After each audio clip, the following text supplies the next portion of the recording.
How to redeem Rise of Kingdoms code. Hi everyone, welcome back to Crazy Gamer. Today in this video, I'm gonna be guiding you through how you can easily redeem your redemption code in Rise of Kingdoms. So let's get started. Open up the Rise of Kingdoms app on your device and wait for your city to load.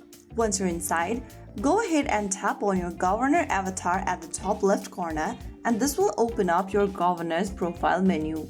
Now, tap on the settings button at the bottom right corner, and from the settings menu, click on redeem. In the text box that appears on the screen, type in or paste in your gift code correctly. Make sure there are no extra spaces or capital letter issues, and once you do that, click on exchange. If the code is valid, you'll get a success message. Then you can go to your in-game mail and the rewards will appear in your inbox instantly. So that is how you can easily redeem your redemption code on Rise of Kingdoms. If you found the video helpful, don't forget to like, share and subscribe to our channel. I will be back again in the next video. Stay tuned. Till then.